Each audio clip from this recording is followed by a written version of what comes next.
Mga katrops, welcome back ulit kayo sa aking channel Sports React PH at ngayon na ay pag-uusapan natin ang balitang kailangan na nga daw ngayon ng katulong ni Stephen Curry sa Golden State Warriors.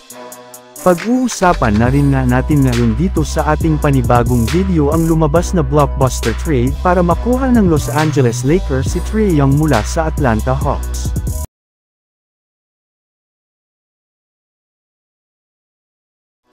Matapos nga na matalo ang Golden State Warriors sa kanilang huling dalawang laro kontra sa mga kupunan ng Denver Nuggets at Cleveland Cavaliers ay bumagsak na nga sa 6 wins at 4 losses ang kanilang record kung saan pang-5 na lamang nga ang kanilang team sa standings ng Western Conference. At ang masakit pa dyan ay 2 beses pa nga silang natatalo ng Cleveland Cavaliers sa loob lamang ng 1 linggo.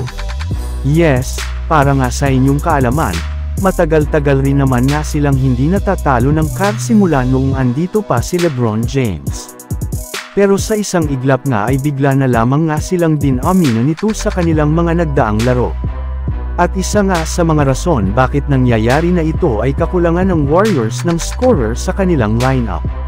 Sa katunayan, maliban nga kay Stephen Curry ay wala na ngang ibang player pa ang Golden State Warriors na nagtatala ng 20+ point per game ngayong season na isang napakalaking problema ng kanilang kupunan gayong nagmumukha na ngang nakasalalay parati kay Curry ang ikakapanalo nila sa kanilang mga laro. Kaya kailangan na rin naman nga nila ngayong maghanap ng tutulong sa kanilang superstar dahil kung hindi ay possible nga na magsunod-sunod ang kanilang pagkatalo at pagbagsak sa standings ng Western Conference. Samantala pumunta naman tayo sa ating sunod na pag-uusapan ngayon sa lumabas na blockbuster trade para makuha ng Los Angeles Lakers si Trae Young mula sa Atlanta Hawks. Alam naman nga po ninyo na, tunay na nga talaga na gumagalaw na ngayon si Rob Pelinka para makahanap ang Lakers ng kanilang bagong pangatlong superstar since hindi pa nga umuubra nga ngayon ang kanilang kasalukuyang lineup.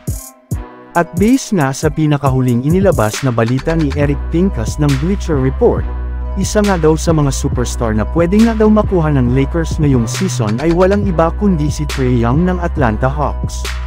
Pero makukuha lang naman nga daw ito ng Lakers kung sakasakaling mang i-offer nila sa front office ng Hawks ang kanilang mga players na sina D'Angelo Russell, Rui Hachimura, Taurean Prince, Jalen Hood-Schifino and a first-rounder kapalit sina Trae Young at Wesley Matthews.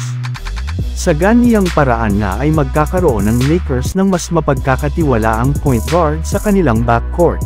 Bago nga tayo magtapos ay may lumabas ngang balita na hindi nang daw makakapaglaro si LeBron James sa kanilang game laban sa Portland Trail Blazers matapos siyang magtamo ng left calf contusion sa kanilang nagdaang laro kontra sa Phoenix Suns.